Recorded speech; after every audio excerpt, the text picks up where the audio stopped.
I'll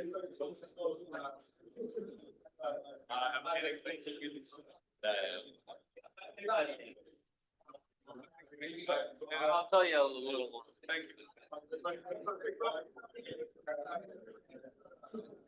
Please get seated.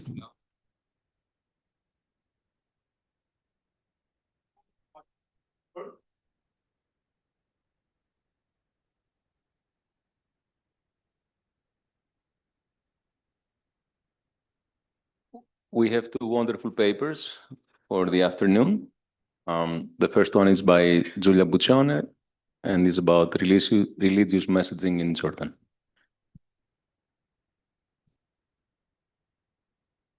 Thank you so much for inviting me. I'm very excited to be here. I am Giulia Buccione from Senfi, and so I will present you my work called Can Culture Guide Policy, Religious Messaging and Adaptation to Water Scarcity in Jordan. So it is common sense to acknowledge that public policy does not operate in a vacuum, but it unfolds within specific cultural contexts that shape how people respond and interpret these interventions. And there is a large literature showing that culture is a key variable in affecting important socioeconomic outcomes. And indeed, evidence shows that policies clashing with deep-rooted cultural norms can actually backfire. So, because of that, there is a new literature, relatively new, that is bringing culture directly into policy design, either trying to tailor policies that take into account culture or trying to deliver policies that directly affect or attempt to alleviate harmful cultural frictions. So this literature treats culture as a barrier in a sense to development, and there is still an underexplored question left on the table, that is whether we could think of culture also as an instrument rather than a barrier to enhance policy effectiveness. And a natural setting where to think about this positive link between culture and policy is adaptation to climate change. Indeed, many world religions contain teachings emphasizing environmental stewardship. For instance, you may be familiar with the case of Pope Francis that was leveraging Christian values basically to motivate his congregants to take care of the environment. And climate change, of course, stands as a very urgent policy on which people need to act fast. And as of now, policies do not have achieved substantial advances in this respect. So basically in this paper, I asked whether religion, which is an important part of our cultures, can actually drive spreading change. And specifically, this paper asks whether religious messaging, which is an argument based on religious grounds, can actually motivate Muslim women to adapt to water scarcity. In fact, the Middle East is on the forefront of a severe water crisis. But at the same time, the dominant religion, Islam, gives water a sacred standing, we can say, and strongly emphasizes water conservation. So to test this question, I conducted a randomized controlled trial with women in Jordan that were already attending religious classes at the mosque with female religious leaders. In my experiment, treated women received religious messaging on the importance of water and its preservation in Islam. Control women still received religious messaging, but on a topic unrelated to water, and I will hold constant two alternative channels that might affect behaviors, in this case, leader identity and non-religious information, and I will give you more details in a bit. So this paper contributes to 4 literatures. In the interest of time, I will skip and we can talk more in the discussion. But I just want to mention that there are a lot of people in this room that contributed to this vast literature on development and culture. And here I'm building on their insights and I try to test whether we can really use culture as an instrument for policy. A few important details on the context so that we all have the same knowledge. The Middle East is really facing an important emergency when it comes to water and water scarcity. The World Bank estimates that by 2050, per capita water availability is set to halve in the region. In Jordan, this means that households do not receive water 24 hours per day from the pipes, but actually water arrives on 1 or 2 days that are called water days, where basically water flows from the pipes and households have to concentrate all the water intensive chores and they rely for the rest of the week on tanked water. water does have a central role in this religion. On the wise, anthropologists posit that since this religion emerged in very desertic areas, it somehow embedded rules to promote the prosocial use of this scarce resource and enhance the survival of these societies. What is more important for the paper is that this translates in a lot of religious norms that are really centered around water, specifically on two key elements. First, that water is a scarce but still a public good, and so everybody in the community should be granted equitable access. And second, water conservation in many respects, and I will give you more details in a bit. So this really creates some space to think of designing a water policy that leverage Islamic norms about water to motivate people to take care of this scarce resource. And when thinking about policies on water conservation, women really stand as key actors. First, because in most of the developing world, they are the main responsible of household water management, same in this context, and the domestic uses make up for 45% of total water consumption in Jordan. So a really important margin when we think about water conservation. To claim to design a policy that is truly culturally attuned, the religious messaging needed to be embedded in the institutions of religious daily life, basically. And in Jordan, women attend classes at the mosque with female religious leaders that are called waidats. It's estimated that around 24 to 42% of practicing women attend these classes, and this is a socially accepted activity. Women are instructed about Islam in these classes. What is most important is that there is a real bond of trust between the woman and the waidat. And therefore, what I will do in the experiment is really to deliver messaging through these religious leaders, the waidats again, in their weekly classes. So it was not created ad hoc, but I embedded the experiment in these existing and recurring classes. When it comes to leader selection, I basically selected leaders from areas where at most 10% of women heard about water conservation and Islam in the mosque from a previous survey conducted by one of my implementing partners, that is the German Agency for Development. And the second criterion is that the selected leaders had to hold 2 weekly classes at the mosque with 2 distinct groups of women for a design reason that I will show you in a slide. When it comes to women, who are the women in my sample? At baseline and midline, the women in the sample are all the women that were attending these classes and showed up on the day of the experiment. I arrived to have 712 women. For an endline survey and sample collected 3 months later, I rely on a random subsample of women who consented to follow up. So I have 300 women. Going to the experiment. So what I'm trying to do here is really to get at how religious messaging affect behavior, specifically the content of the religious messaging. So my design is meant to shut down alternative channels that could sway behaviors other than the content. And let me unpack it for you. First, I designed a pairwise randomized experiment at the class level with religious leader strata. This means that I had 19 leaders. Each leader had 2 classes, and within leader I randomized 1 class to treatment and 1 class to control. This stratification by waidat takes into account 2 things. First, it allows me to control for women's self-selection into the leaders, given that these leaders and these classes were already operating before my experiment. And second, it takes into account the fact that effects might be coming from just the identity of the messenger. Then, the treated women received messaging on water and its preservation in Islam. Control women still received a religious messaging. So the fact of having this active control allows me to control for effects that could come just for the fact of being in a religious context with your peers in a place that you define holy as a mosque that could affect prosociality, etc.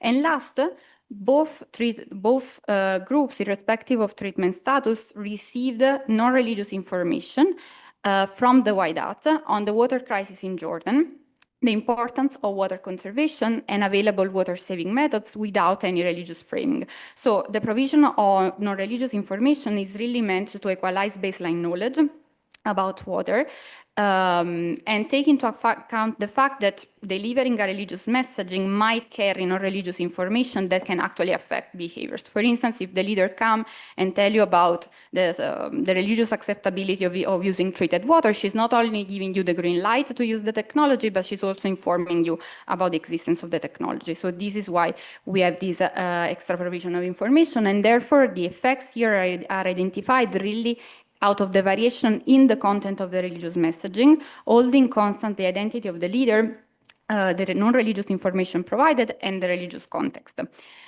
So what was the treatment? Just to give you an idea, and then we can discuss more in the question session, but basically the treatment was designed by the German Agency of Development, that was one of my implementing partners, and the others were the Ministry of Islamic Affairs. And the treatment covered the first three topics, we could say, were more theological entry points into how to think about water in a moral way, so to be stewards of the resources, to be respectful, not to misuse it. When it comes to ownership, these are all topics that come from water rights in Islamic law. And here the main element is that everybody should be granted equitable access. We had a concept of practice that were all water-related practices related to water. So just to give you an example, the idea that ablutions are mandatory ritual cleansings to do still with an eye on water conservation, or the idea that people should be really trying to provide access of water to the poor. That is an important mandatory thing and also an important way of doing charity. And last, some concepts related to the role of women in this society as the main like homemakers and their first manager of water in the house. Very quickly on the timeline, I collected data at 3 points. All the intervention happened basically in one day, that is the intervention day. We have the baseline survey that collects socioeconomic characteristics to check for balance. Then the non-religious information session started. After that, the experimental classes were delivered according to treatment status, and they were recorded, and I will get back on how I use these recordings. We have a first data collection right at the end of the class for my midline outcomes, and then we wait 3 months to collect additional data in the end line, and my main outcome of interest, that is basically the household water bills, so that I can extract the water usage. So I will just interpret a treatment dummy, so let me skip that, but just keep in mind that I always have a religious leader fixed effect for this data. Going to the main behaviors. So first, I want to see whether the treatment made women more pro-social on water. And to proxy for this, I used a donation measure to a charity operating on water conservation. Here you see, basically in the control, I'm recording whether out of 15 Jordanian dinars I give to the woman, how much is willing to give back to me so that I can donate it to a charity operating on water preservation. And following the treatment, we see that treated women increased by 22% the amount they donate. This is again at the end of the class. Going to the main outcome, here this is water consumption and expenditure coming from households' water bills. You have basically the control mean that is very close to averages in water consumption from admin data.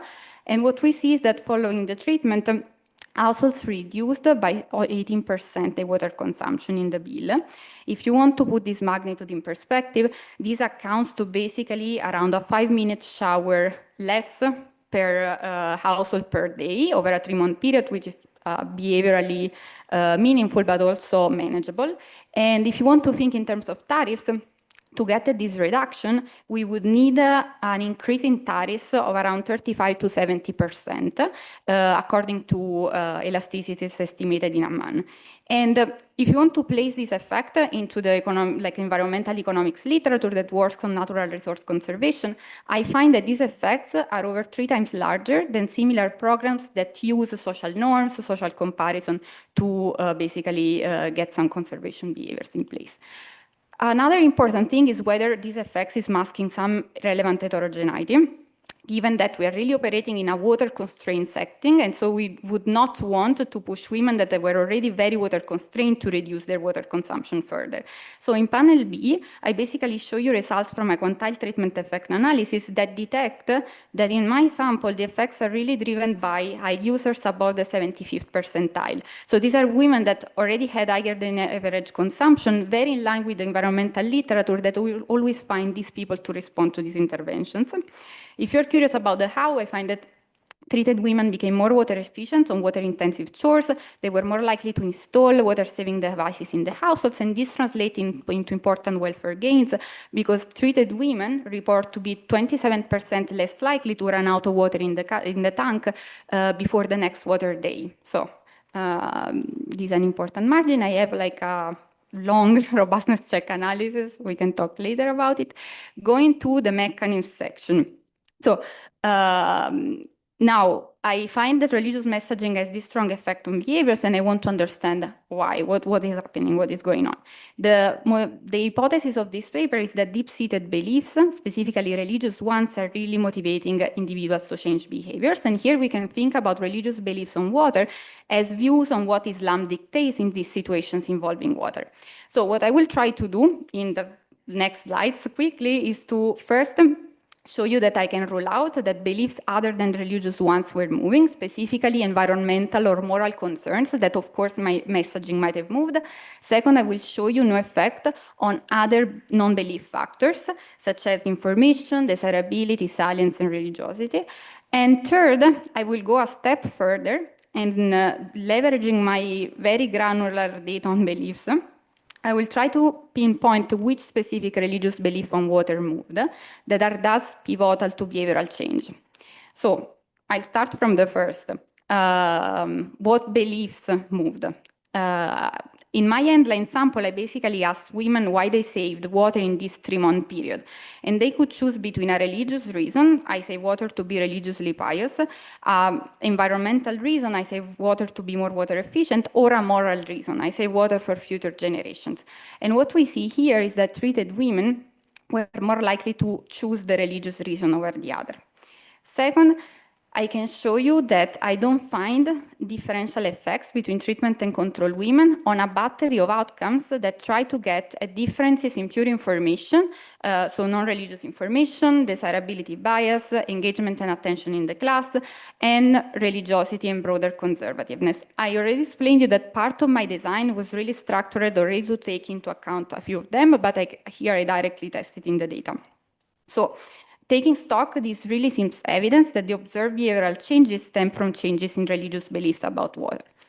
Last part of this fast carousel is trying to really understand which of these religious beliefs moved. So which are the pivotal beliefs that made the women update and then change their behavior. And a key aspect of religious messaging on how religious messaging touch on religious beliefs is basically that it technically ties a policy-relevant behavior to a religious belief. And by creating this connection, we would expect women to update the belief and then adopt the related behavior. And this could happen in three ways that vary on the extent this link is grounded on Islamic sources. First, you might think about an easy case. The behavior is directly prescribed in the norm, in the Islamic sources. So where basically the leader is just reporting what is written. Second, the behavior might be prescribed, but in tension with other beliefs that are also present. And third, the behavior is not present in the norms, in the Islamic sources and canon, and so the leader needs to do an interpretation of the text.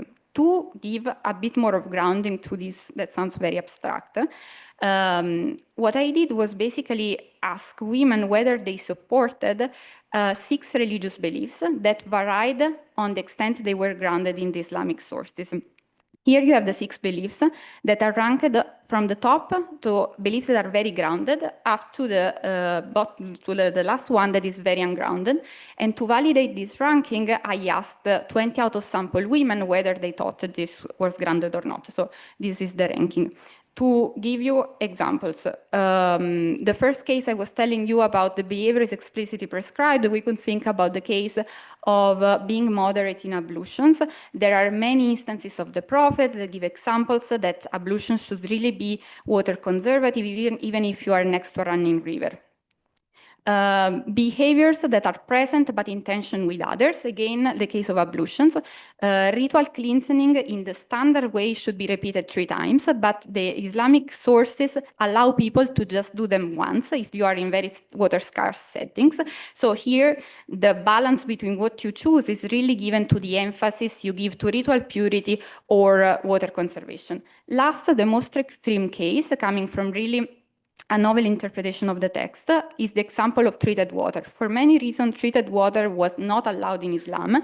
And just in the recent years, there are many Islamic centers, such as also the Jordan ones, that are enacting Islamic laws to say you can use treated water even for the most important use of ablutions. So now I will show you treated effects on whether women support this norm. And if we see positive effects, it means that they are going in the direction of the treatment.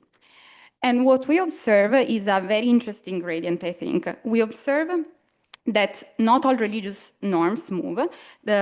Actually, the treatment is successful in shifting beliefs that really resonate with the religious canon, the top one. There is no effect in this in-between case, while we find that the treatment actually backfire when pushing these more doctrinally new positions that are not rooted in tradition.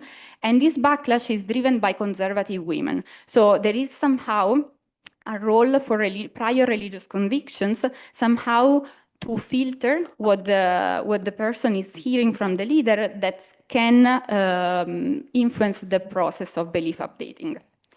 So in the last part, as of now, I didn't mention anything on religious leaders, also because I was taking, somehow I was shutting this channel through by means of this religious leader fixed effect. And now I bring them back into the picture. Why I do so? Because in the data, I found that some leaders were actually more effective than others. And I observed a substantial variation in treatment effects across religious leaders, even after adjusting with empirical-based methods for over-dispersion, basically. So this opened the question of trying to understand a bit more what is going on and why some leaders were actually more powerful than others. What I can say, what I can do, is to use these audio recordings of the classes and shed some light on 2 elements the leaders had discretion on. First, what the leaders really decided to discuss. So the contents they selected. We trained them on these 6 concepts I described you, but then it was up to them to decide what to stress and what not. And second, what teaching styles they decided to adopt. And just a caveat, what I will show you now is just descriptive because this was not randomized. And so it's a bit more interpretative. What I find is when it comes to content, basically what I did was to regress my outcomes of interest and an index of all the outcomes, not anymore on a treatment control dummy, but on 6 continuous variables for the share of the sentences that were devoted in the class to each of these 6 topics. Okay. And what we observe is that the top panel contents show more consistent, sorry, here this is standardized, okay? So everything that is positive is good for the treatment, negative, not good. And what we see is that, the top ones are basically delivering more consistent treatment effects than their bottom one. And these top concepts are the ones that I was describing somehow as more theological entry points into discussing water and really talking about the moral responsibility of the person to take care of water. While the bottom ones are more related to tangible aspects of daily ritual practices. So rights in the law, how you should do the ablution, etc. So it seems that there is really a role for motivation in this type of treatment, which is reflected also in the heterogeneity that I do on teaching style, where I observe that the most effective leaders are the ones really adopting an interacting bottom-up teaching style. Finally, both content and teaching style explain for 25% of this observed heterogeneity. So there is more to say that I cannot measure. So to conclude, I hope I showed you that harnessing culture to change behaviors is promising. It can deliver effects that are pretty large compared to similar methods used in the literature. The messaging works really by tapping into religious beliefs, and it's most effective when it resonates with established tradition narratives, but instead can backfire when it challenges deeply held religious convictions. And last, these type of interventions are pretty scalable and cost effective. The religious infrastructure is just there to be activated. And so it could be an interesting alternative or a complement in a low capacity context where other policy levers that are more standard cannot be successfully activated. So thank you so much, and I look forward for your questions. Thanks.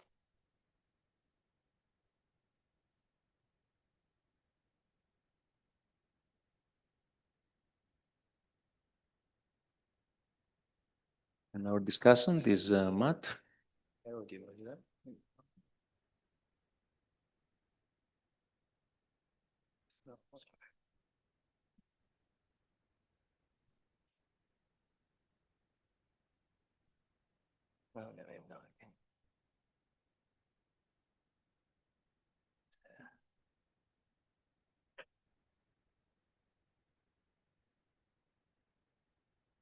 Share the screen.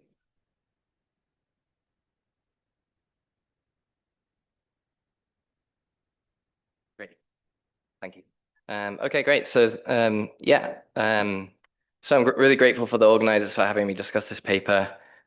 I really find this paper impressive and well done.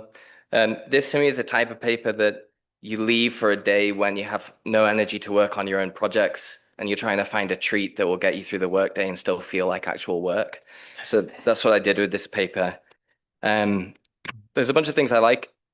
I think like the thing to me that's the most impressive is that what Julia's done is had this RCT that directly changes what religious teachers are actually teaching. And she's done this in a way that's culturally embedded. And so, the Ministry of Islamic Affairs is already training these religious teachers to do this type of thing. She randomizes what they're doing, as opposed to these cases where, sometimes the development economist comes in and tries to change everything and change social norms based on their own ideas. And so, that's probably not the right way to do things. And the way that Julia does things here is exactly how you'd hope a study like this would be done. And then there are various aspects of the experiment that I just think are really carefully thought through and designed. There's the fact that we have an objective measure of water use, so we can already pretty much reject possible experiment to demand social desirability bias type effects. And Julie has a very nice active control arm. So actually, I'm not going to critique the paper much, nor am I going to say anything that's particularly actionable to Julia. Julia, I'll send you an email later that will give more stuff like that. And so what I want to do instead is take a step back and try and situate the paper and draw some implications and ideas that relate a bit to thinking more about general equilibrium and external validity.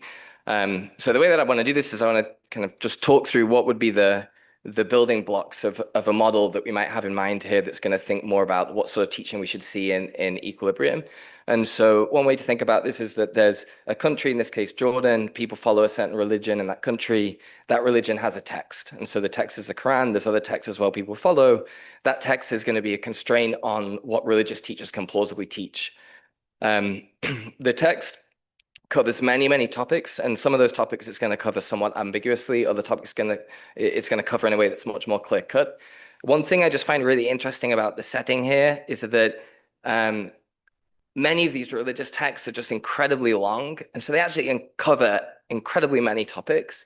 And so the religious teacher can't teach all those topics, and so actually they always have to make a choice. And so I learned through reading this paper that the Quran says all this stuff about water scarcity, which I had no idea about. And teachers are going to choose whether to cover those topics or not. Julia also touched on the idea that with water scarcity, there's some beliefs that are more clear-cut in terms of what the Quran teaches and others that are a bit more controversial or require some interpretation. So there's going to be scope there for the teacher to resolve some ambiguity. Okay, we have a religious text, then we have religious teachers. These are agents that make two choices to maximize some objective function of theirs. First, they have to kind of decide what their theology is. So they're going to resolve any ambiguity on these topics in the Quran or in the religious text. And so you can think of that as coming through some process of training or theological training or seminary or whatever it is. And so a little side question here for Julia is I'm interested in how these religious teachers resolve those topics, like the topic of treated water, whether they resolve them and teach them in the way that they believe, or whether they don't even teach them because they're too contested. And then the second choice that teachers make is that having resolved and determined their theological stance, they have to decide which topics they're actually going to teach and emphasize, subject to some time constraint. You just can't teach everything. You're going to decide on what's important to you or what's important to your listener. And here, I think implicit in Julia's paper is that without intervention, they wouldn't have taught this stuff about water scarcity. And so again, here, like, I'm kind of interested in the descriptives of, what is the status quo, which is more like what is happening in equilibrium without government intervention in terms of what people teach. Okay, then we have listeners. Listeners decide who to listen to. They decide which religious teacher to go to. And then we have some sort of equilibrium where the teachers are happy with what they teach. The listeners are happy with who they listen to. Teachers don't want to deviate, teach something else. The listeners don't want to deviate and listen to someone else. And in the background of Julie's paper there is some equilibrium, maybe like this, before intervention, in which certain topics are covered in equilibrium with certain slant. And so this is kind of the thing I find the most interesting, which is this question of what do the teachers actually choose to teach? And so I think going beyond Julia's paper, there's a very general choice that religious teachers have to make, which is, am I going to be covering very like policy relevant, social justice, environmental issues and applying this text to like how you should deal with these things? Or am I going to be focusing more on like the afterlife? Am I going to be focusing more on relationship with, God? Like, am I going to focus on the more spiritual or more practical aspects? And I think just to like say how, I think nice the big picture question of Julie's paper is that there are billions of people that listen to these religious teachers, and all these religious teachers are having to make a decision of, should I focus on this practical stuff or should I focus on this more spiritual quote stuff? And so that actually has huge implications, especially when we think that they're quite effective at persuading people, to follow the religious text as they interpret it. So if we think a bit about what the teachers choose, there's we can use a bit the language of political economy, and we can say, well, it could be that a teacher is a citizen candidate, and so they have some theology, some ideology. When you put them in front of a bunch of people, they're going to teach what they want to teach. They're actually not going to be that responsive to what the listener wants because they want to teach what they want to teach. Or you could have a teacher that's more trying to maximize the size of their audience, and then we get something that's closer to the median voter theorem, where the teachers are going to actually go to, they're going to be drawn to what listeners want, where they can capture most of the market. And to the extent that we have the latter, then there's like an interesting question of what type of teaching do listeners actually demand? Like, do they want it all to be easy? Do they want to be told that they're doing a great job? Or do they want to be challenged? Do they want to be taught these, hard truths that might lead to behavioral change? And so I want to kind of just touch on a couple of examples. These are really far away from Julie's setting, but it's to think a little bit about how this applies to other settings. So I have like an example here that I think of as more the citizen candidate story. So this is a denomination in the US that's charismatic evangelical called Calvary Chapel. And so one thing that Calvary Chapel do is they like to teach through the entire Bible, verse by verse. And so if you sit in a Calvary Chapel church for a few years, then you'll hear like the entire Bible, essentially. And I don't know if any of you have tried reading the Bible, like start to finish. I did this once as a teenager, and it's like a really hard read at times. Like it's not, I don't know how enjoyable this would be. I immediately went back to reading the Harry Potter series instead, rather than doing that. So, but this you could think of as maybe a type of citizen candidate where Calvary Chapel are like, this is how we're going to do things. We're actually not going to shift to the topics of the Bible that, people are most interested in. We're going to try and teach the entire thing, right? And then there's another example from Christianity that I like, which is a bit more the example of shifting theology. And so people in the US talk about the history of Christianity as being changed by these cycles called Great Awakenings, right? And so Bob Fogel in this book talks about these things. And the third Great Awakening was dated around the late 1800s. And it's interesting in that this one, there was like a theological shift from shifting away from more personal sin and salvation to we should reform social institutions, like we should reform factory conditions, we should reform child labor. And there's, arguments that like this change came because of social challenges of industrialization. So I think of this kind of interesting parallel to Julia's paper where the shift towards practical teaching or policy relevant teaching has happened endogenously rather than through policy intervention. And, it plausibly is being supported by the equilibrium, like it's being demanded by listeners. And then, I wrote here, Richard T. Ely is, I think, a controversial figure because he had some regrettable eugenicist views. But we used to have, he was one of the founders of the AEA, right? And so he was like a key figure in this social gospel movement. Okay.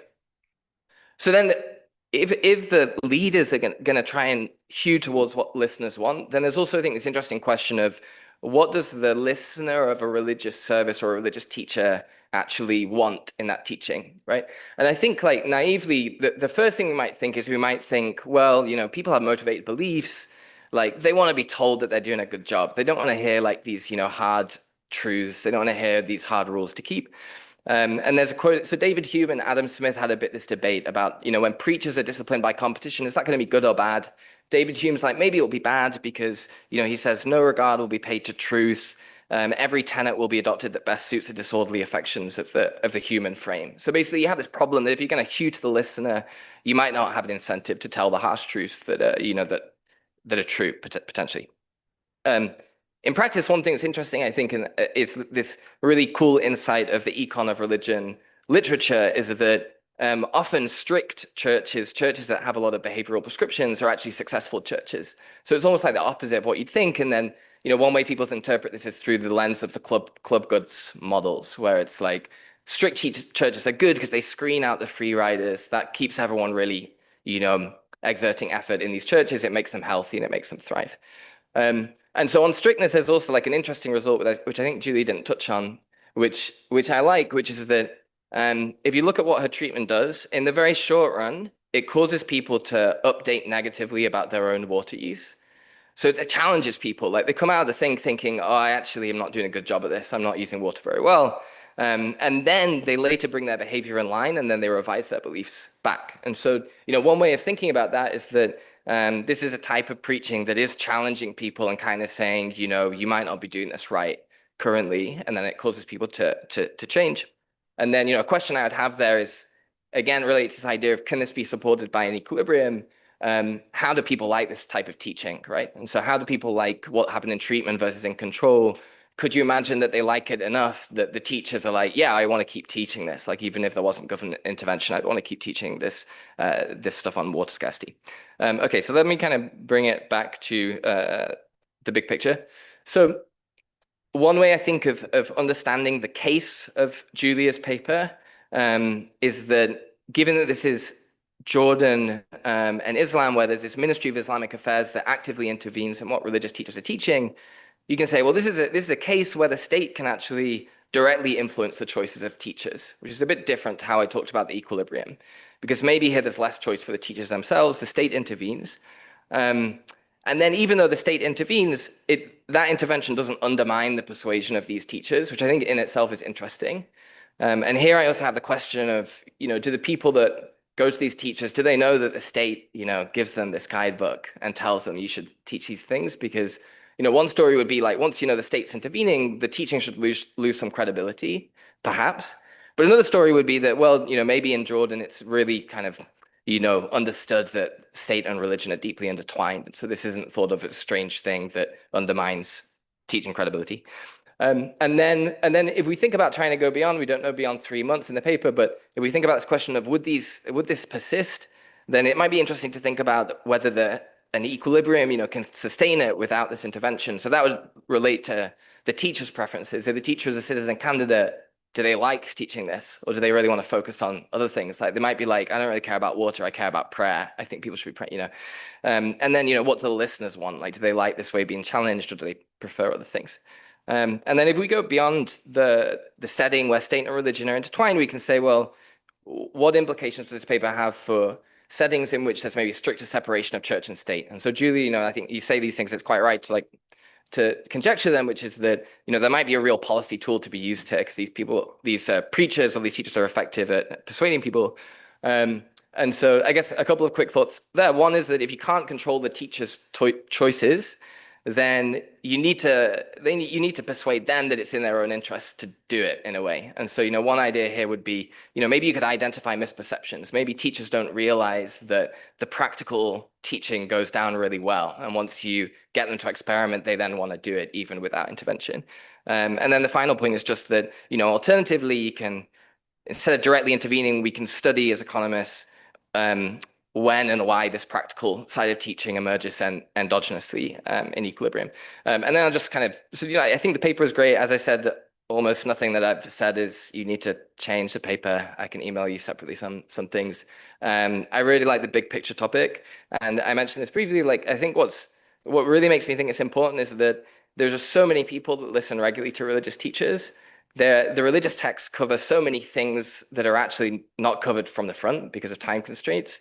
And these preachers are really probably very effective at persuading people, more so than other agents of persuasion that we might have in mind. And so I think even beyond your paper, it's interesting to think about how do they decide what they preach and what sort of conditions determine teaching that in equilibrium is more practical and less, quote, spiritual. Great, thank you.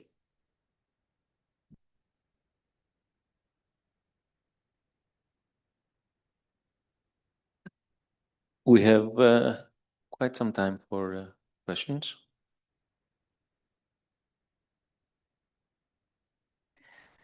Where are you? Oh, yeah. Thank you for the presentation, Clemens. I'm curious about knowing how much is coming from a really private belief versus like social pressure and norms. I've seen you discuss a little bit in the paper, showing it might be both because they tend to talk more about it in the community. But then can you try to disentangle a bit more? I don't know the context, but how much is observable? Like, do women go to each other place and might witness whether they've installed water-saving things? And then could you exploit the personal relationship between the leader and the women? So here it's not about the leader identity, but more a pairwise thing, like depending on whether they live close to each other, whether they know each other. I mean, I don't know what the right metric is, but you get the idea of how much they might talk to each other or about this. Yeah.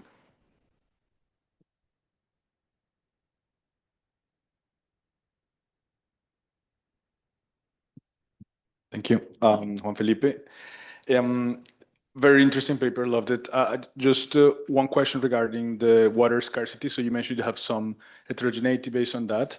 And I was wondering if you have thought about the fact that in which situations are we putting these households in distress? So is this just wasteful water that they're just reducing like waste consumption? Or is this actually they're at the border and that we are using kind of religion beliefs to make them feel distressed? So there is some substitution happening. It would be nice to understand where it's coming from. I just heard it's not me.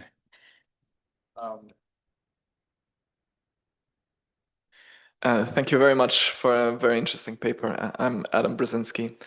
I have a question which might not be directly relevant to this project, because probably you can't do anything to answer this question right now, but I think it's really important for the policy implication, which is the potential spillover that comes from highlighting these religious beliefs. And this can go either way, I think. So perhaps if you have policy beliefs, you're highlighting through the religious teachings that water consumption should be saved, then people also think about other policy implications that come from the religion on the labor market, for instance, or on any other topic. So I wonder if you thought about this. Not sure what this is. Ernesto Albo. Sorry if you said this and I missed it. How long after do you have measurements of water consumption, and what's the temporal evolution of the effects? But you measure continuously.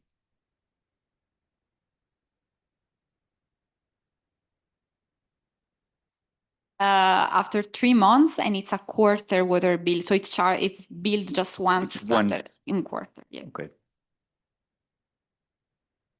So amazing paper, Dennis. I just trying to understand the interpretation in terms of the mechanisms from your perspective. The mechanism is religious per se, or the religious messaging in this context is very effective, given the fact that it taps into like a pre-existing gender role, which is as the homemaker, I need to be the protector of the religion, the chores, and so on. If so, can you show them the fact that like based on the religion's role, based on the gender role, it's really tap into me because it's like, I am really need to be the protector of the water in this context.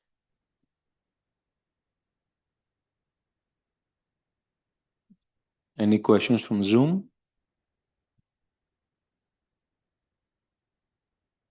Julia, you may want to, there's a question there.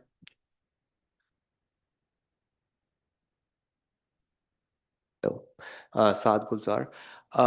Very interesting paper. I wanted to know, given that worldwide, I think domestic water use is not one of the main factors contributing to sort of water scarcity. I think it's agriculture.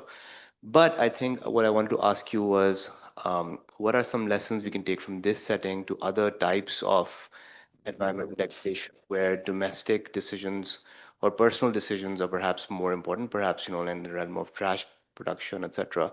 It seems like from your mechanisms that the religious injunctions have to be very specific to the act of, like the specific domain in which you're producing like pollution or overuse of natural resources.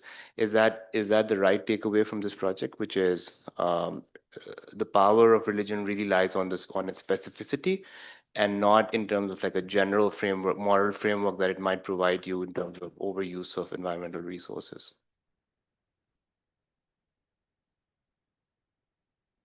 Yes, one last question, Julia, while you take your seat, is the following: is when you talked about your project to the religious leaders, did they think it will work?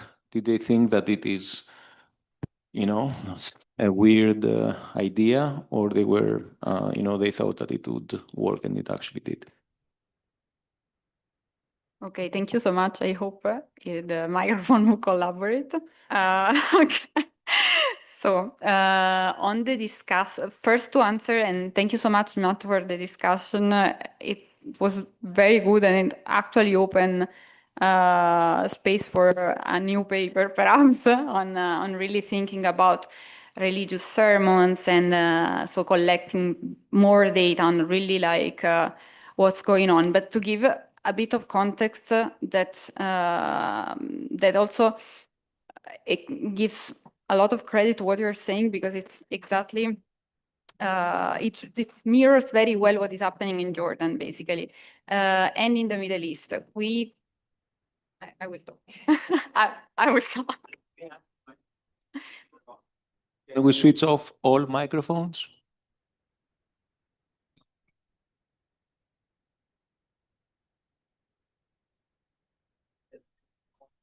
I think. Okay.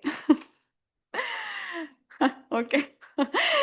So what is happening, and it's very interesting, is that in all of the countries of this region, basically there is a central coordination of the sermon. So it's not just Jordan, but Egypt, all of these countries, Ministry of Islamic Affairs exist in order to discipline the work of religious leaders. So the topics in general are decided, even the Friday sermons topics are decided by the state for historical reasons.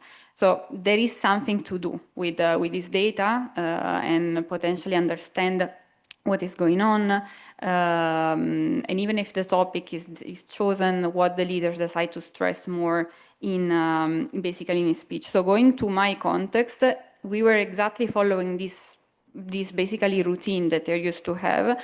An important part of Jordan agenda is to save water. And so for the Ministry of Islamic Affairs, having sermons on water, it's something that has been done for men in the mosques. So there are like men and female religious leaders, and then we instead included, we basically had the women on board. And touching also on some questions that I had on what happens when the leader heard about doing this policy. For them, it was pretty natural. So we didn't have a pushback. They didn't find it strange. They are used to talk about many issues that come from the government. When thinking about what they decided to prioritize, if they are, at least what I see from my data, are they really trying to choose a topic that will target the median voter, let's say, or not? It seems that they are perhaps doing it in some way, because what I see is that women, like the religious leaders, are more likely to discuss moral topics, the ones that I showed you that work more, and these are also the ones that convince the women more. So somehow they are probably targeting this kind of median religious listener. either because they want to get the women involved or just because they know them well. But this is what is happening concretely, and we can see it from the class recording data. They chose more some specific topics. And what we also see, to come to a few questions of were they targeting more gender, like what is the treatment working more through this like bundling with gender? Actually, we see that both leaders decide to talk about these issues less, but also they are less effective. This type of like concepts that are specific to the role of women, they're less effective than these moral concepts. So at the end, the full picture that I can see a bit of like just first looking at the data, but then also spending a lot of time hearing these class recordings, so to get a more also the qualitative part of it, is really that these leaders know their congregants and somehow know that these moral issues work more in this setting because people really care to get it right. So to get right what they have to do to be religiously pious. We are in a context where religion is important. And this is also to close the circle of what is the point of this intervention. It's not to propose a substitute that could work everywhere, but it's to show that culture can be important. In this setting, religion seems to be important and play a role, but in other settings, it might not. And also, the backlash is an important part of it. It's important to involve religious leaders that know what is happening because they could avoid, in theory, the backlash, knowing what type of content can be released and how to use it. And I had one last comment on I want to say something more on the social beliefs that I also think it's important. So I did ask questions about social beliefs because I cannot completely exclude from the picture that some effects were coming from just being with your peers, observing what is going on. So I had some big net experiments on that I could not cover in the presentation. And what I find is that there is very small effects on social beliefs. There is some significance, but it's not very robust. And the effect really seems to come from religious beliefs about water, and specifically the ones that relate on your moral responsibility and resonate with your previous religious convictions. So this is what I observed from this intervention. And another question, it was on heterogeneity and water scarcity. So I have an heterogeneity section in the paper where I basically show that the effects of my intervention attenuate when women were more exposed to water stress. That I think it's something interesting that could somehow suggest there is also an emotional response. So if you come and tell me that I have to be wise with my water use in a day that I'm specifically water constrained, here I might, like this type of intervention should take into account also this type of emotional responses. So this is the only thing I can say on water scarcity, basically. And spillovers, including other policies. So again, I think that I decided to focus on water scarcity because there is a breadth of narratives in Islam about water scarcity that help me to not only get at the average treatment effect and say, okay, this thing works, but also have enough variation in the beliefs and ambiguities about water to understand what can work and what cannot work. That is also very important. But we could imagine that this type of interventions could target other type of beliefs on which there is maybe a smaller type of narratives. For instance, one interesting case could be the case of female labor for participation. There's another important issue, and leveraging, for instance, religious norms, religious figures in the Quran. There were many women working in the Islamic sources, so this type of things, but the extent of getting this amount of variation in beliefs that is nice because of this content, I could have not achieved it, basically. So I don't know if I hope I covered all of the questions, but thank you so much for the attention.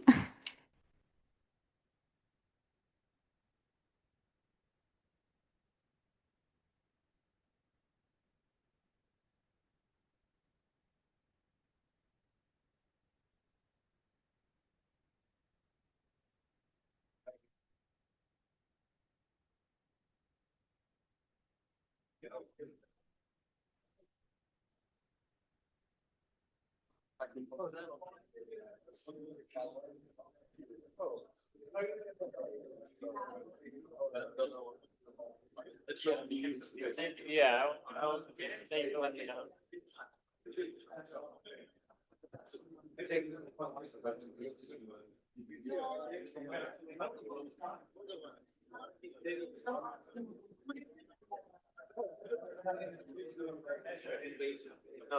So here with the truth.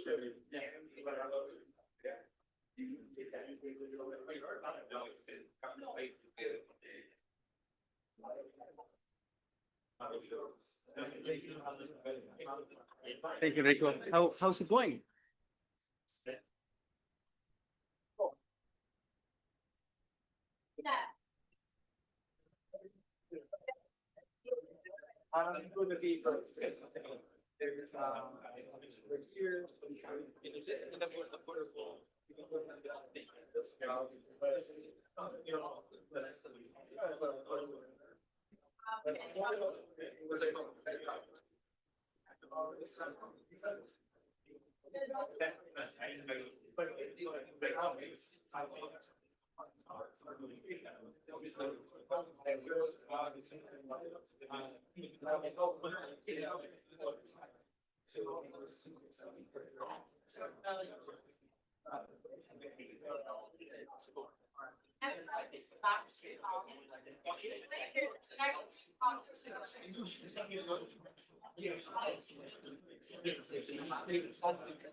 Also the way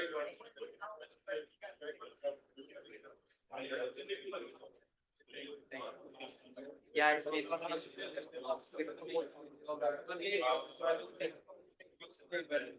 I know it's been very dangerous and fantastic.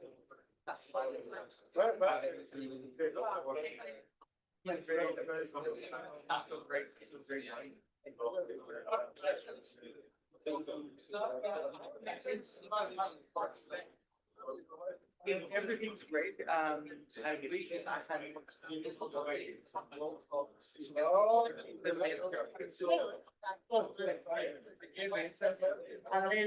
and then that's a game against England. I think you know the answer very well, and I think you should know the answer.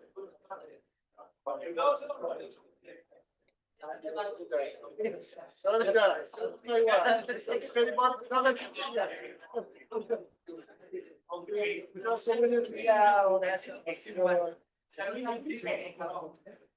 The things that they have said about pretty much every oh, I feel like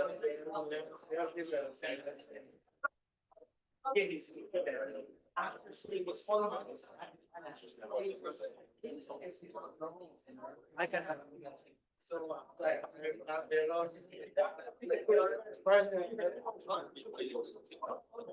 it's just that it's exactly I agree. Thank you. And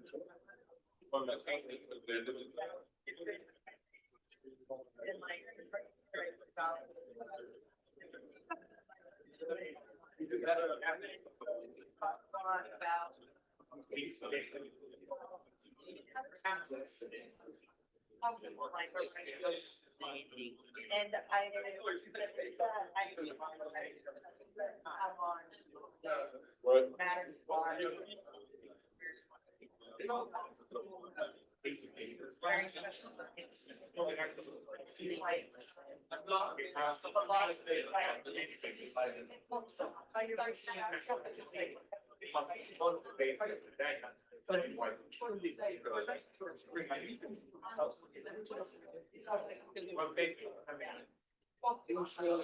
it's like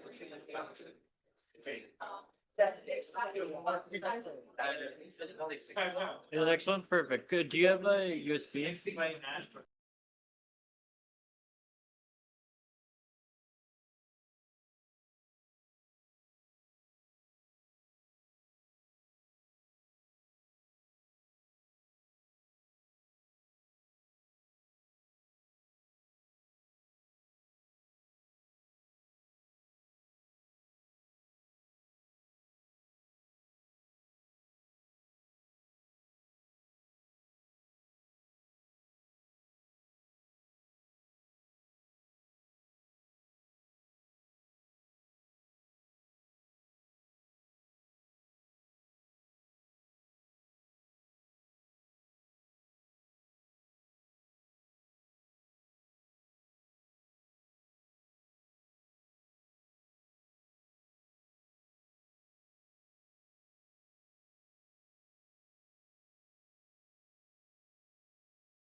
Oh, yeah.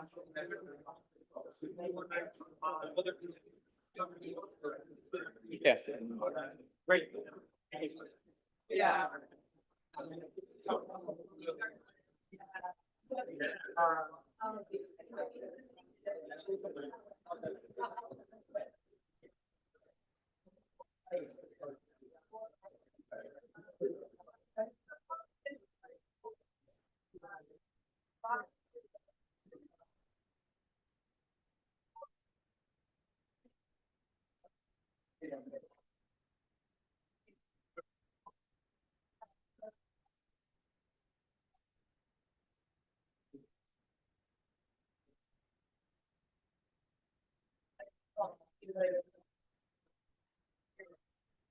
A lot of.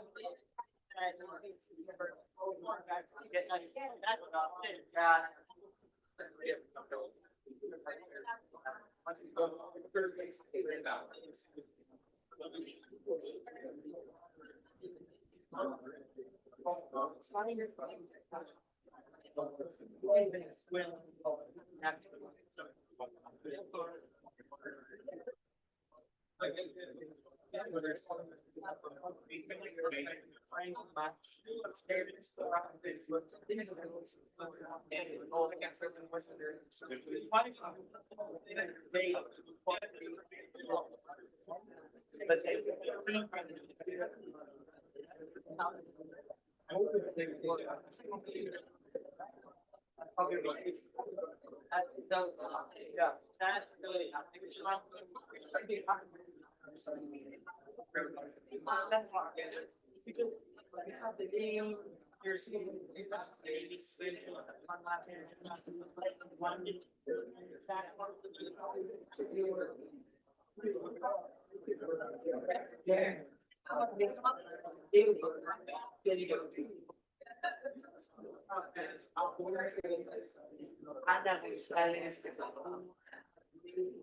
Well,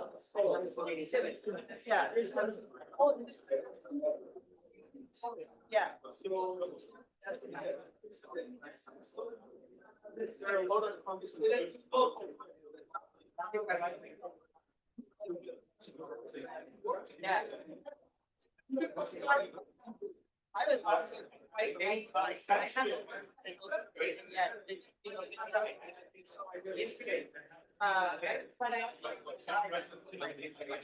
But to get it.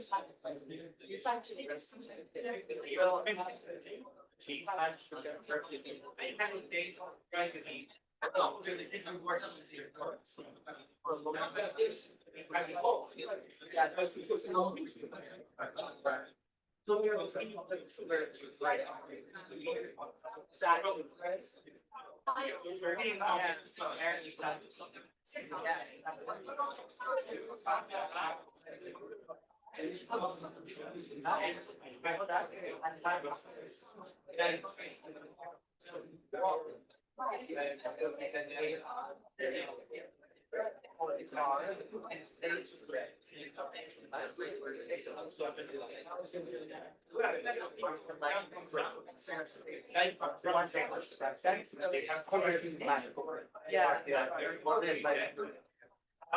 Yeah, especially when I'm it's like a great time. Oh, exactly.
Areas where people generally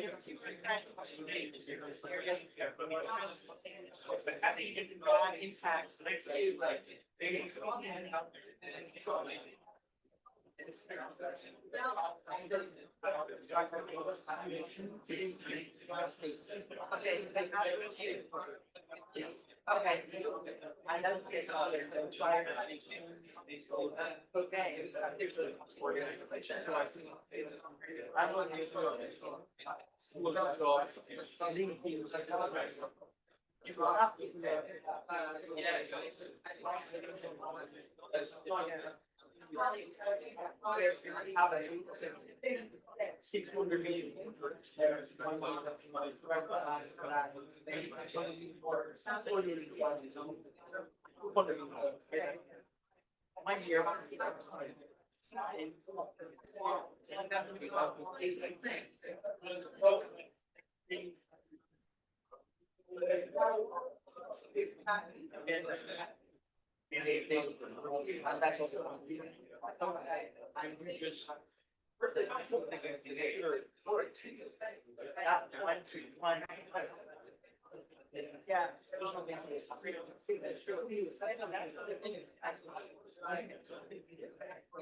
Yeah.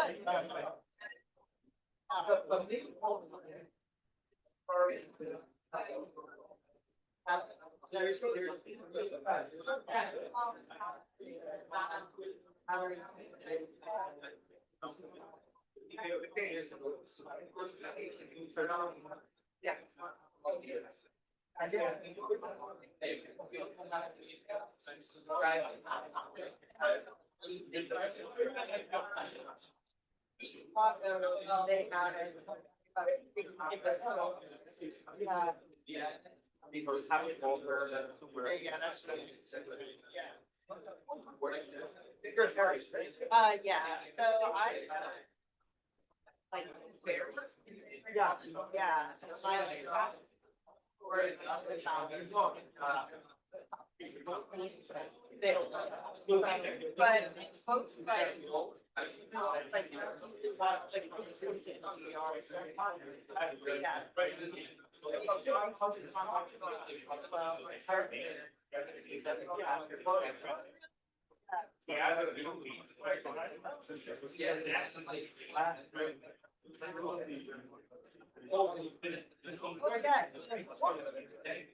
I guess. Yeah, yeah. It's like the model of the inside. Yeah, yeah, I think it's like men's. I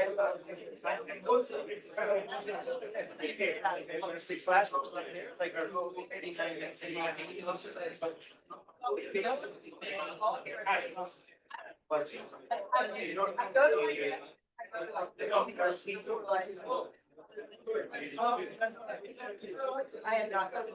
Right.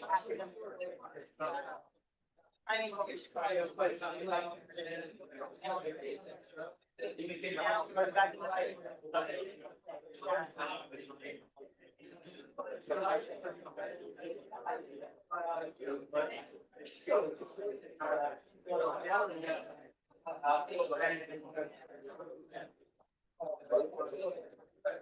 yeah.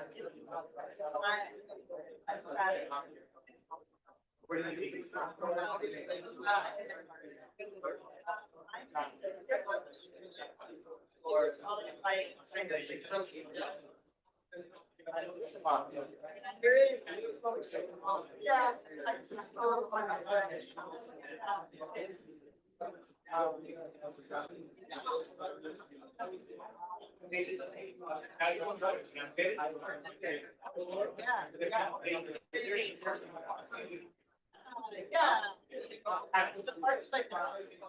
Yes.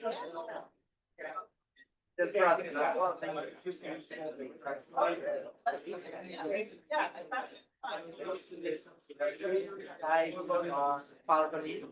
Yeah.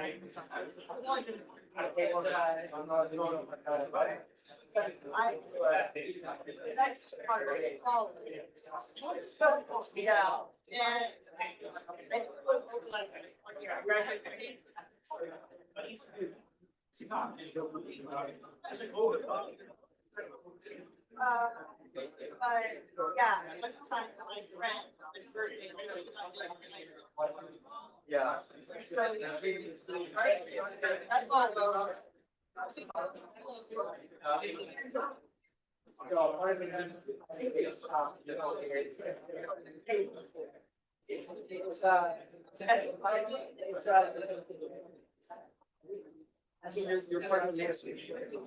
Yeah, yeah.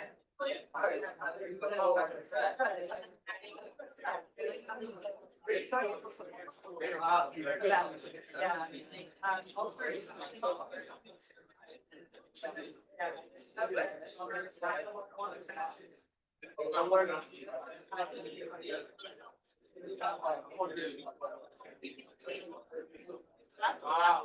Wow. Yeah. Yeah, great.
Please get seated.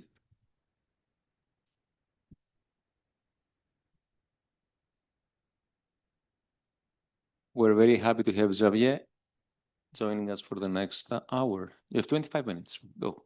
Great. Thanks everyone for being here. It's a pleasure to be here to present this work, which is joint with Clara, who's sitting in the back, with Marina, Nathan, and John, who should all be on Zoom. So this is an experiment in Congo on how access to a large urban market might shape well-being and values. So just as a way of a broad introduction, let me remind you that urban markets historically have played a big role in economic development. They're hubs of production where people go and move from subsistence type of agriculture or production to really production for exchange. And there are many historical examples. If we think about Europe, Alexandria, Venice, but you also have examples in Africa like Timbuktu or Mombasa. We're going to look at a more modern context, and there's a literature that has looked at the impact of urban market access on income, inequality, these types of economic effects. We were interested in something different, which is whether access to these urban markets might also shape values and how might it shape perceived well-being. And these questions haven't been looked at as carefully with causal tools, but they have been the subject of a very broad literature in social science and with different views. So you've seen this elsewhere. And so one view, sometimes called the du commerce thesis, is that access to large markets where you interact with consumers you don't know, anonymous consumers, that might lead you to become more trusting, become more pro-social, and then more broadly by interacting and investing, you might develop these bourgeois or capitalist values like caring about being productive, thrifty, and so on. There's a different view that partly overlaps with the first that says, yes, we might develop these bourgeois values, but this is not just individualism. That might be, in fact, a form of selfishness and access to these markets, or more broadly, the process of development in these large capitalist markets might erode traditional values, in particular religious values, and then people might feel disconnected from their communities and end up with lower well-being. So with this very, very broad motivation, we will focus on the context of Congo in the modern era, a couple of years ago, and we're going to run an experiment. So I'll be precise on the treatment, control groups, but just to give you a very big summary of what we do, we're going to provide villagers, small villages, with free motorbike transportation to go to a very large city. and they're going to be able to bring goods and then engage in commerce there. And then we'll have some control groups with no transportation or with some transportation, but just to get access to the city and urban networks, but without the market environment per se. And so with this, what do we find? Well, we find a couple key results. A very clear one is that markets seem to strongly erode religious moral values. And instead, they promote these bourgeois values, how much you care about income, being productive, being thrifty. They also seem to change the belief you have in your own self-efficacy. So we're going to measure that with a bunch of surveys. We're going to complement that also with measures of actual changes in behaviors that are going to align well with these stated differences in values. We're also going to see that on average, subjective well-being falls. And it seems that this might have to do with a sort of a reference point aspect. So you have these new values, you care more about income, and at the same time, you have more opportunities to increase your income by getting access to this market. But this new earnings potential doesn't go quite as far to reach your new goal of really caring about income. And so people end up feeling worse off. This all relates to a growing literature on the impacts of markets or certain aspects of market, like competition, on moral values and pro-sociality. It's mostly a literature with evidence from the lab, but there is an emerging literature outside the lab, mostly descriptive, but with some great evidence from Devesh, in particular, with causal estimates, leveraging a historical experiment from Ethiopia in the late 19th century. So instead, we're going to bring that to the modern context, Congo, run an RCT, and focus specifically on values, the role of religion, and other aspects that haven't been the focus of the other existing work. And then more broadly, there's a literature on markets and religiosity, and even bigger literature on market access and development. In the interest of time, I will continue right through and tell you about the design, and then we'll go in turn through results about values, behaviors, and then how do values and behavior compare and lead to potential changes in well-being. So this is a map of Congo. You can see the city of Kananga, very large city, 1.6 million people. And it's very hard to get to Kananga if you're in one of the villages around. So these are pictures of our enumerators on the left who are trying to do field work. Then on the right, you actually have a picture of the car that John and Nathan took in one of their trips to Congo. And the problem here is not their driving skills. It's just that the road is very hard to navigate, and it's very difficult terrain. And so in general, people tend to walk or to take motorbikes, which is a bit easier than to drive in this type of terrain. So what we'll do is sample some villages, 300 villages in a 40-kilometer radius around Kananga. And these are not autarkic villages that never go to the city. In fact, people go on average 5 times a year. But they would like to go more often, but it's too far, it's too expensive, so they don't go as much as they would like to. So here is our treatment. We're going to provide the participants with weekly access to Kananga, and specifically we're going to bring them to the market of Kananga on market days. So participants will go either on Thursdays, Fridays, and Saturdays so that we don't overflow the big market by bringing hundreds of people from outside the city. This is implemented with an NGO called Congo Helping Hands. And so we're going to select villages at random that will be part of the treatment. Then within the village, we select also people at random who actually are offered to participate in the experiment. Take-up is almost perfect. Everyone wants to do that. And so you go on a motorbike, and also you have an extra motorbike where you can bring some goods. And so this is going to be a big change in the types of commercial activity that people can engage in. Of course, in the villages, you have rural markets, but they're much, much, much smaller. In the urban market, you have 1,500 people, more customers, so 1,500 sellers, even more customers. Relative prices are also different. So agricultural products are going to have higher relative prices relative to the villages. So that's the treatment. And then we want to think about control groups. And so we do something first very simple. We're going to have a pure control group of villages where we don't offer anyone with these opportunities to go to the city. But we also want to try to build another arm that serves as control for urban exposure, and in particular exposure to urban social network. There, nothing is perfect, but in the context of Congo, churches play a big role in social life. For example, when we hire enumerators, we get job referrals through the church networks. Sometimes there are insurance schemes also happening through the church networks. And so people often get invitations to go visit this church. And so we're going to do that. We invite them to go visit one of the 30th largest churches in Kananga.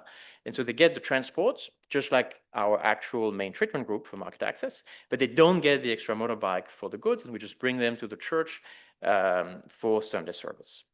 So that's going to be the groups that we will compare. We have picked 100 villages for each type. The market treatment is a treatment of interest, and you have the church arm, the pure control group, and then we do a few other things. So we have 3 respondents per villages. We also have other respondents who are in each of these villages, but don't get the transportation. So they're kind of there to study spillover effects. We find some of that, but I'm not going to focus on that today.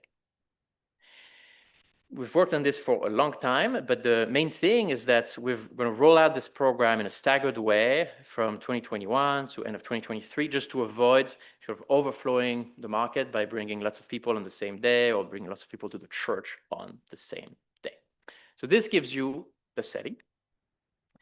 And this experiment kind of works in the sense that the number of trips to Kananga drastically increases. So we go from a modal number of trips of 0 in the control group to 30 in the church group and 30 also as well in the market group.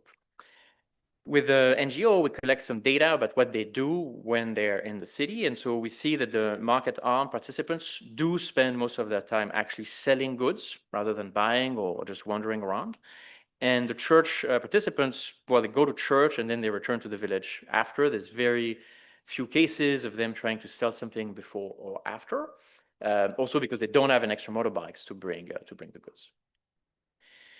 So with this design, then we're going to regress our outcomes of interest on a church arm and the market arm, and this will be an estimated relative to the pure control group, very standard.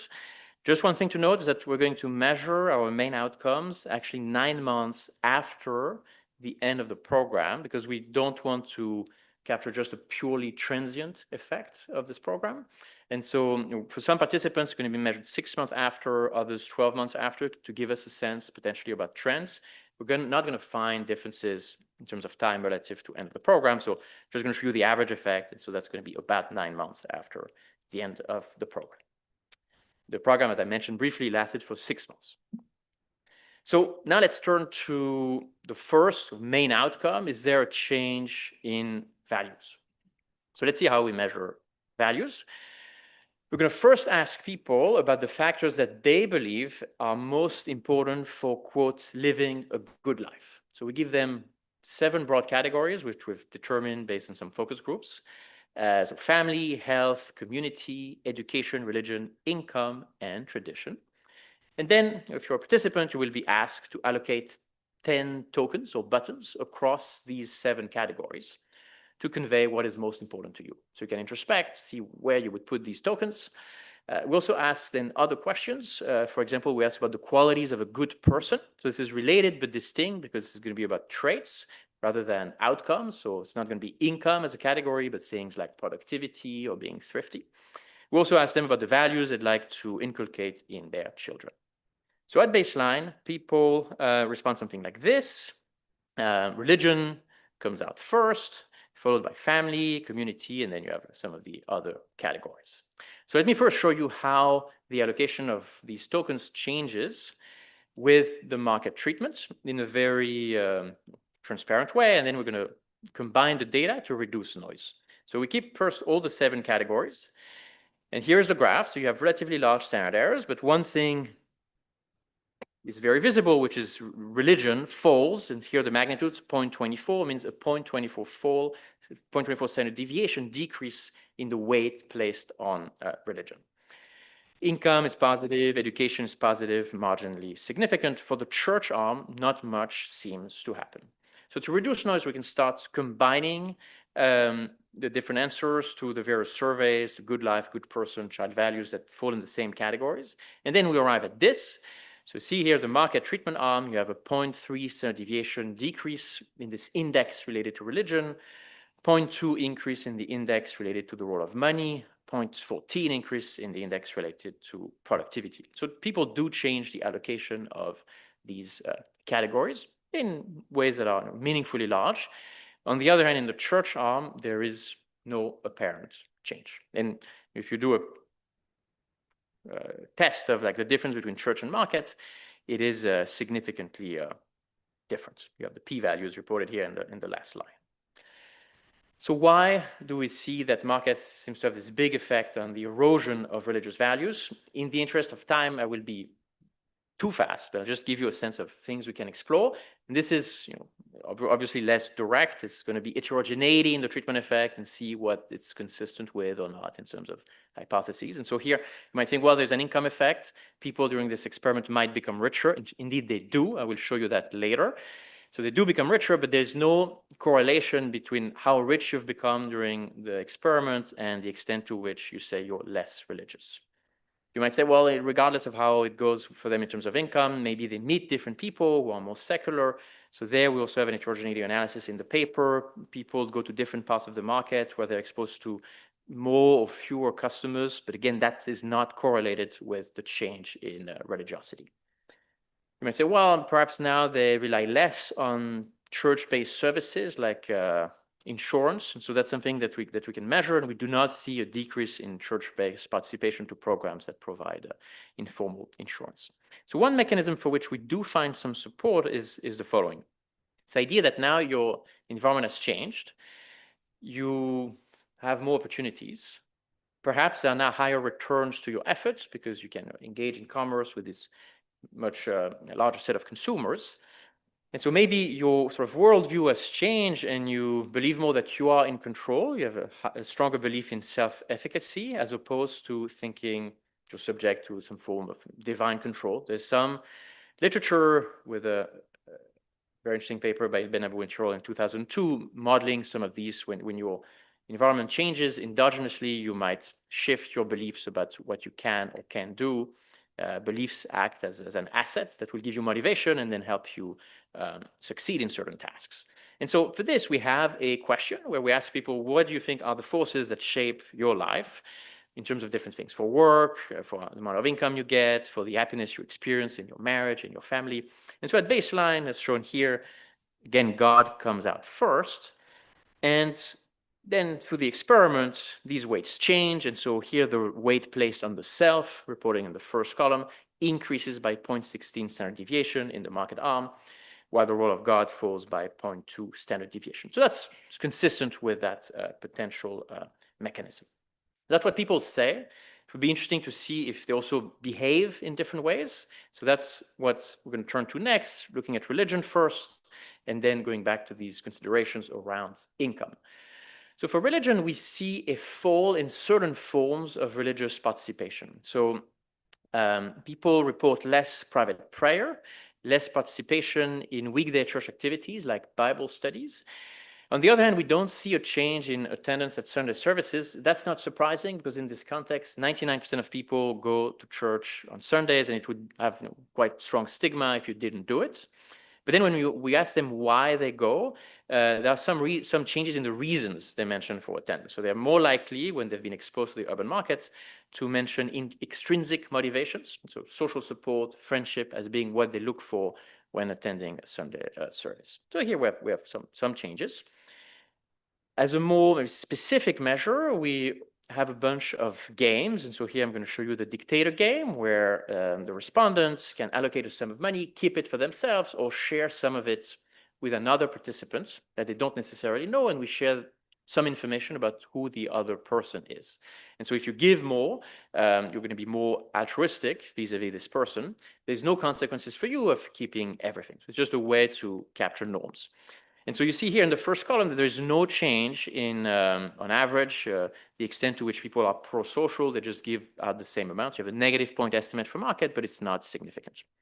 At least it certainly doesn't show an increase in pro-sociality, as some theories suggest, at least in this particular context. But we see that, for example, for everything having to do with religious ties, essentially you're going to be less generous compared to the counterfactual without urban exposure, to people who are from your own church, your own denomination, or Christians in general, which is very common in this sample. So again, that's consistent with being less religious, and no change with other attributes like ethnic ties. So that was for religion, number of behavioral measures. For income, we have perhaps even more direct measures. So here we report changes in income 9 months after the end of the program. Remember, we said we're trying to measure outcomes after the program, not just transient effects. Turns out that during the program itself, there was a massive increase in income of around 200%. But this is relatively short-lived. 9 months after, though, there is still an effect. So here, column 1 shows that you have an increase in the market arm of 0.2 standard deviation. So that's 16% of average income.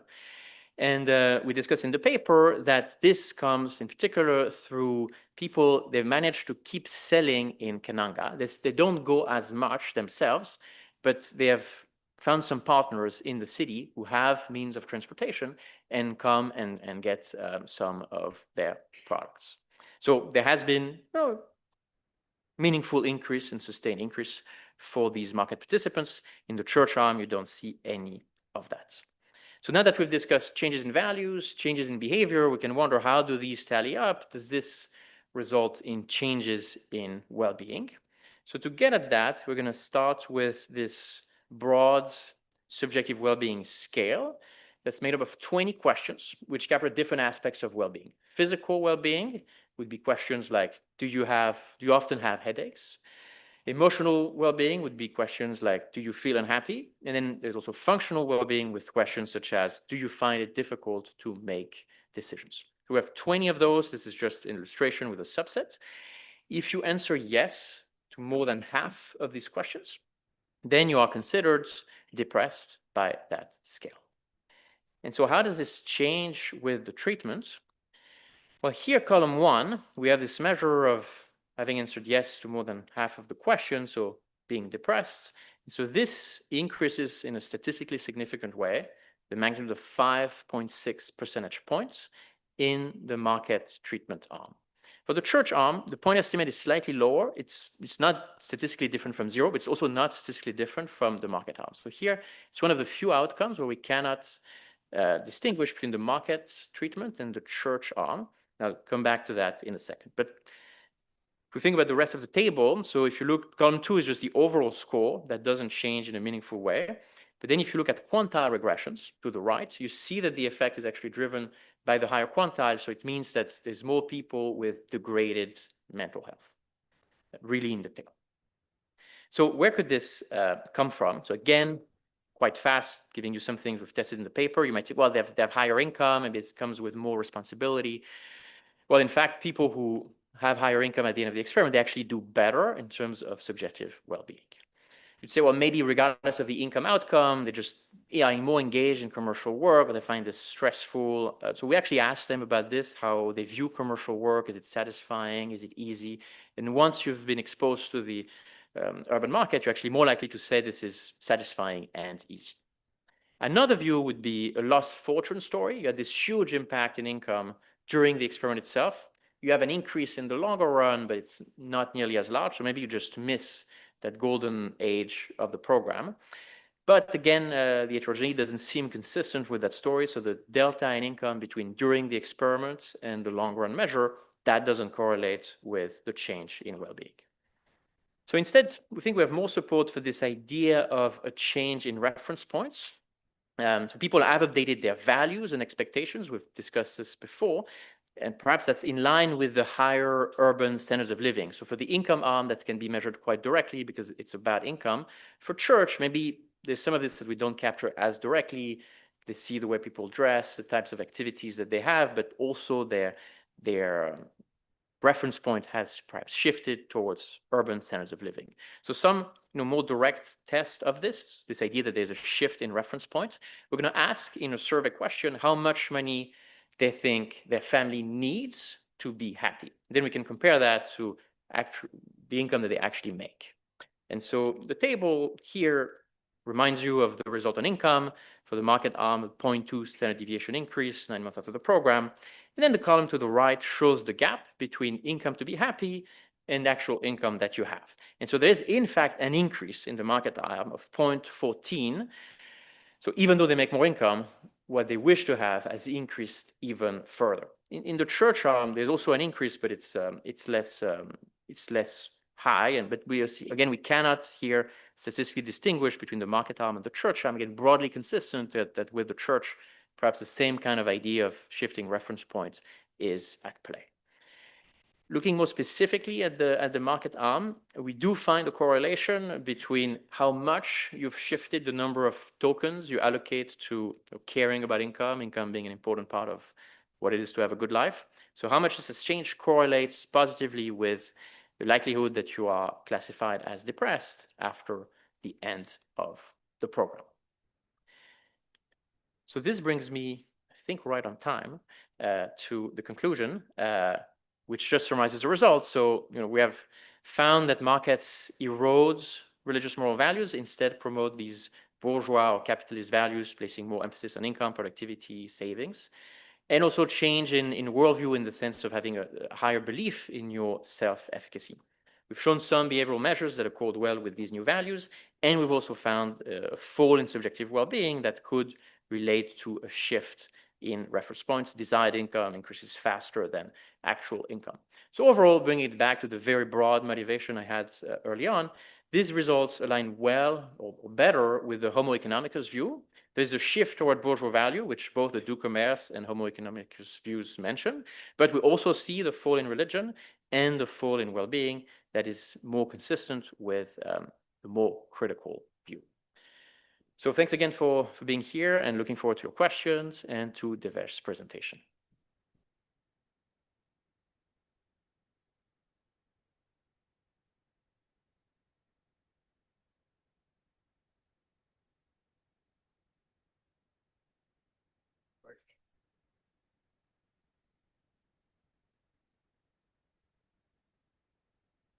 Okay, thanks a lot for Javier for his presentation, and to the organizers for having me here. So let me first, so this is a great paper. Let me just put it in the perspective of the literature where it stands. So there is indeed growing literature documenting the importance of markets in shaping social preferences and values. I'm going to pinpoint two papers because they are more related to direct field work. So the seminal paper is by Joe Henrich, written around 2 decades ago, 2001, and then later a follow-up in 2010, where they showed that in societies where people were buying more calories from the market and hence more integrated into markets, they showed more fairness in a class of behavioral experiments like the ultimatum game and the third-party punishment in the dictator game. So I have a follow-up paper in the Ethiopian context where the focus is slightly different. I'm not looking at all kinds of markets.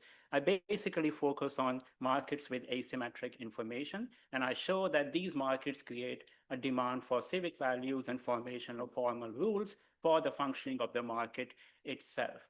Now, where this paper comes, it's a really important contribution because this is the first field RCT, which is creating variation randomly in exposure to markets or access to markets, and then studying its effects on 3 kinds of outcomes. So these are income, values, and the well-being of people. On top of it, the paper goes further, and it has an innovative church treatment in which people are also exposed to some common elements which will be related to urban exposure. They provide access to churches. So some common elements could be, taking the trip, interacting with strangers whom you don't know. So this allows them to distinguish the market effect from the common urban exposure. So what exactly does the treatment do? So participants basically receive free transport to the market, as well as to carry their goods to the market, or if they bought something, bring it back home for altogether 6 months. So the intervention actually has 3 components. The first one is because there is no transport to the market, so they are providing the transport facility to access the markets on a weekly basis for 6 months. Second is they're offering subsidized transport, so there is no cost that the participant has to pay, so they can access the market for free. And the third thing is they're subsidizing the cost of transporting goods to the market and bringing them back home. I think this will be crucial to understand what exactly is the market treatment doing.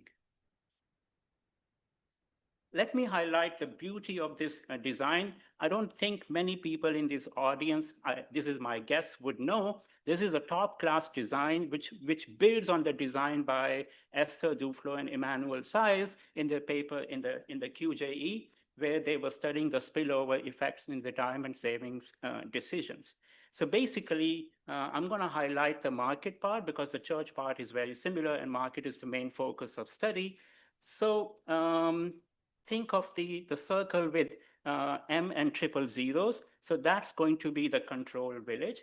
And then they have three kinds of treatments. So the darker shade in blue is the treated circle with M1. So that's the treated village. So there is M110. So this basically means that an individual is in the treated village and was himself or herself directly treated because they treated both husband and wife, as couples to go to the market. So they selected 6 people from a village randomly. Then there are another 6 people. So they are going to get M101. So M1 again stands for you are in a treated village. 0 means you were yourself not treated, but 1 means you are a friend of a person who was treated. And this allows you to study spillover effects from directly treated people to the ones in your network. The third kind of thing is M100. So M1 again means you are in a treated village. You yourself was not treated, but your friend was also not treated. Okay, but you still happen to be in the treated village. So it's a beautiful design, and you can estimate many things from this setup. Unfortunately, in his presentation, Javier focused mainly on the direct effects of access to the market. So this takes me to the what is going to be the full-fledged estimation framework. So you regress Y on 2 sets of basically treatment arms, so market effects and cultural effects. So I label the market parameters with beta and the church parameters as delta. So as I said, there are 3 basically outcomes: income, values, and well-being. So beta 1 and delta 1, they capture over the super control group M000 the direct effect when you were treated either through access to church or to the market. Beta 2 and delta 2, they capture the spillovers on untreated friends in the treated villages. And beta 3 and delta 3, they capture spillovers on other untreated individuals in treated villages. So the design interpretation is that beta minus delta, and this is really crucial to this study, is central to isolating the effect of market participation from common other urban things like social interaction or exposure to urban areas. So how should we interpret the treatment effect? Well, as I said, the treatment is a bundle. It comprises 3 things: facilitated access to the market, then which is subsidized, number 2, and the third thing is subsidized transport to take your goods to and from the market. So in settings where the participants bear the cost of going to the market and also taking their goods to and from the market, in these markets, the net income gains might be smaller. So as a result, direct comparison to other observational studies in which people are incurring these costs is going to be a very different kind of margin.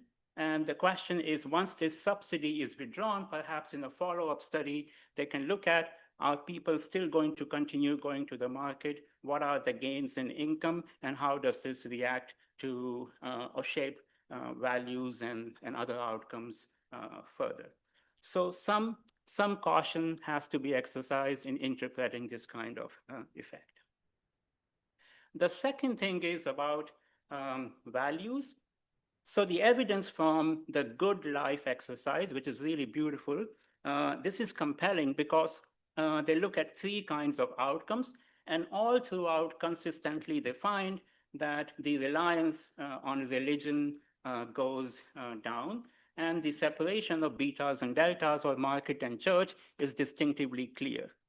Now, this is further backed by giving in the dictator game, and we find the same evidence appearing also in behavioral experiment. So this consistency between the survey as well as between the behavioral experiment makes the results on values really persuasive.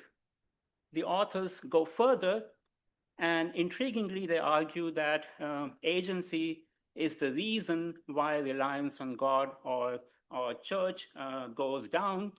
But then it's very difficult to reconcile why rise in agency would lead to less giving in dictator game, especially to someone who belongs to your own church or belongs to your own denominational church. So it will be useful for the authors to unpack some of the details here and see how we can reconcile with the last two points.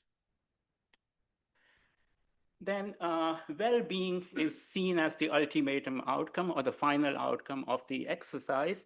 But here, there is a market-church conundrum. If market is indeed increasing income and reducing reliance on God, but the effects on well-being are not statistically distinguishable from the church arm of the treatment.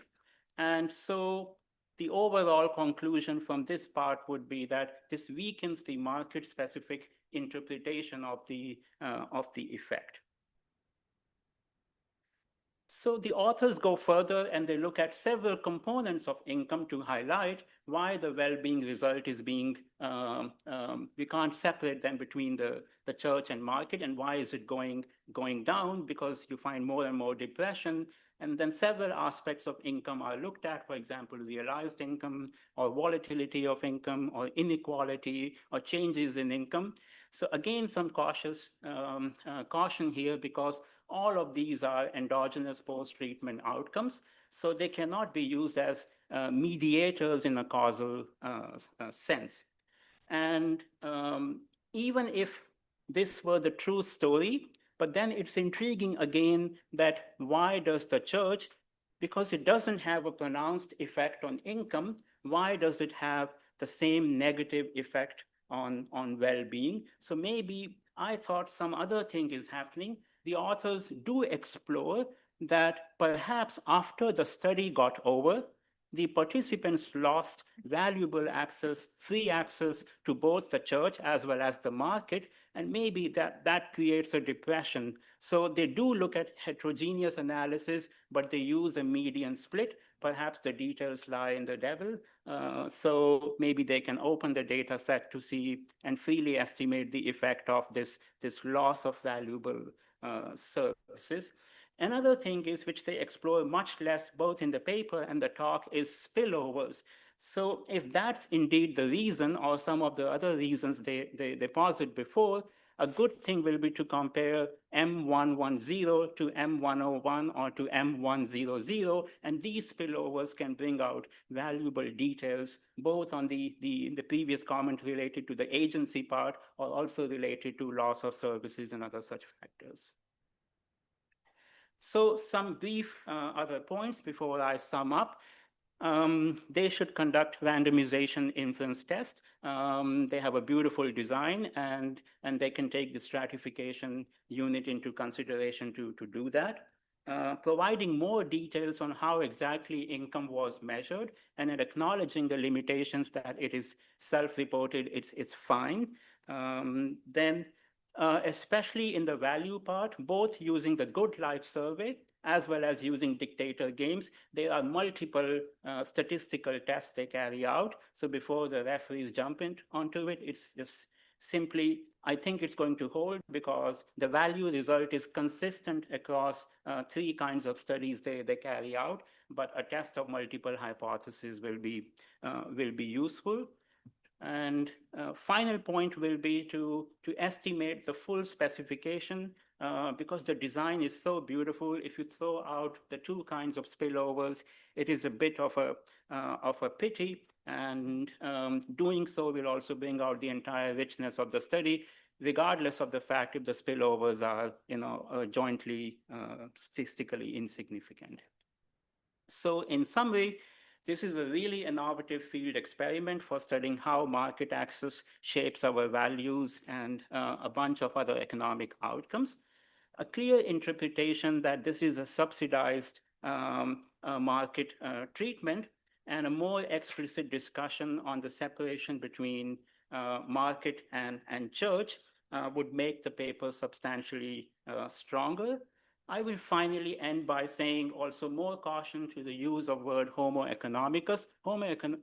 I mean, in the original sense, it doesn't mean that if your trust in God or supernatural power declines, you become homo economicus, or if your agency increases, it doesn't mean you become homo economicus. This is what the scholars would say as well. So thank you so much. Yeah.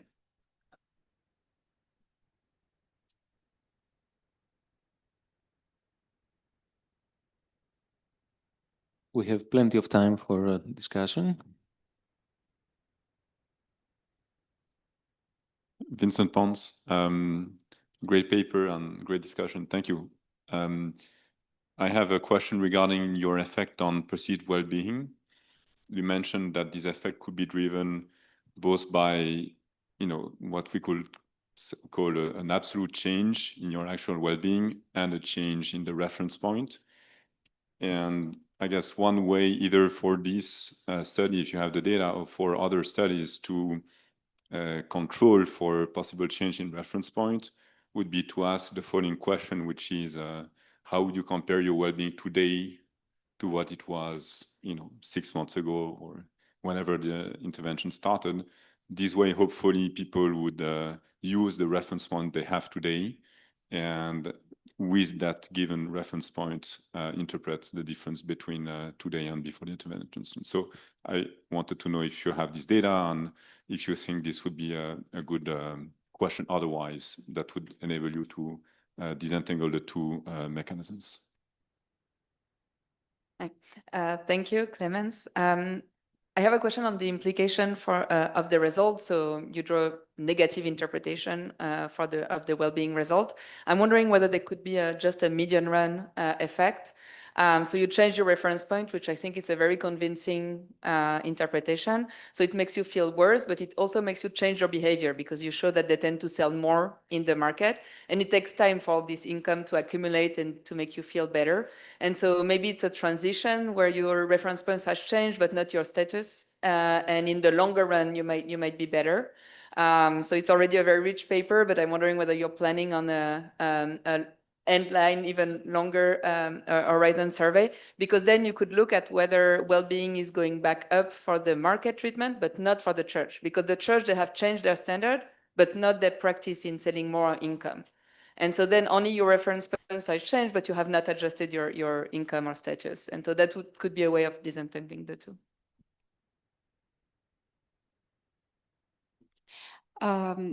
I wonder if you have some evidence related to inequality, like market increase well-being of the person, but if there's something that increase inequality between the people receiving the treatment and some categories. I'm wondering if you have married couples and you have information on what is happening to the partner, like this might move something related to inter-household bargaining, and maybe there are some unintended effects on the women, or something related to neighbors, etc.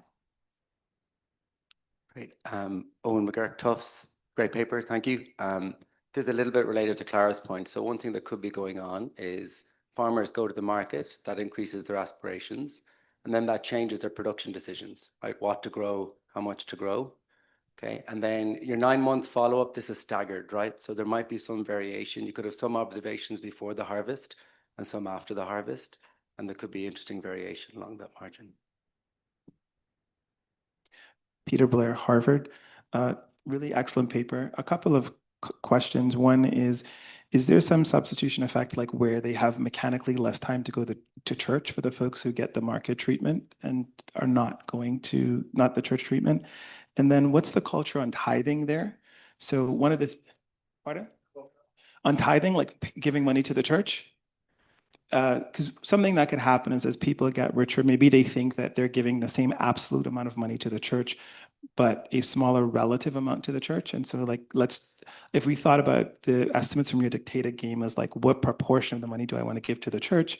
If we multiply that by the increase in the wealth, are they still giving the same absolute amount of money to the church, like versus like a decline in the relative amount? And so that could be one thing that could explain that. And I also wonder too about the disruption to existing networks. If you're going to the market like 2 or 3 times a week, are your social ties being eroded in some way? So think about like Roland Fryer has this paper about when people get more social capital and they move away, that folks in their local communities can disinvest in those relationships. And if some of the depression could be coming from that. And the last point is, it seemed like there was a statistically significant positive effect on their belief in traditional values, and that wasn't emphasized as much.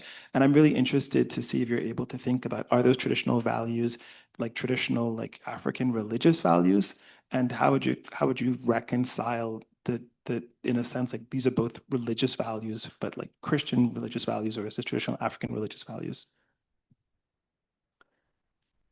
Hello, Sara Benetti. I was wondering if you, with your data, you have information not only on how much they brought to the market and sold, but also how much they bought and brought back to the village. And maybe that would be an interesting side of entrepreneurship or spirit or something along these lines. And this could affect all the reference point adjustment. Any questions from Zoom?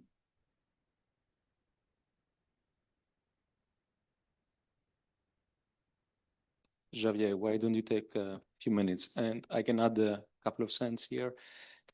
One is about, if I see someone in my village making a lot of cash and having a lot of liquidity, I would expect that he would have a lot of demand for microloans. And at some point you will have to say no. And, this is kind of small scale societies with very visible intervention in your case. Can this explain why my well-being, I don't feel good because I walk around and everybody knows I'm making much more and I did not deliver what I was supposed to deliver. And this takes me to the role of envy. Basically you did the Cinderella experiment. You took a pumpkin and you turned it into a beautiful carriage, and at noon or at midnight it turned to a pumpkin. So what happened to the people there, right? Like, there was a lot of income, like did prices inflate? Like this is, what about the general equilibrium effects in this village? And the last thing that I found a bit counterintuitive, you say that these people now think that they have more agency, but this was a divine intervention from your end to make them rich. So are they hallucinating? Didn't they realize that it was a pure luck that they were selected into the program? How can they feel that it is because of them that they make more money? And, maybe this is deep psychology, but I find the interpretation very weak.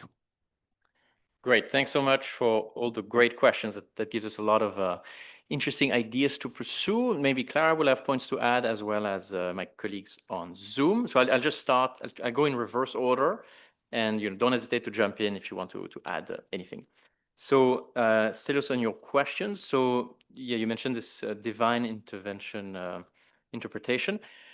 One reading of it is that for these long run effects, they have formed these links to intermediaries. So now kind of like it's a new steady state that they find themselves in. And in that one, they have now access to more opportunities. Without the experiment, they would not have had that because they would not have been able to find these people. The search costs were too high, but now they have that.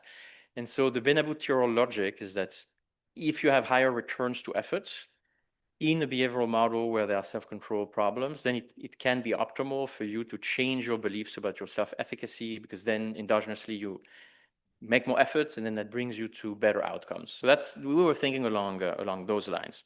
Happy to discuss further.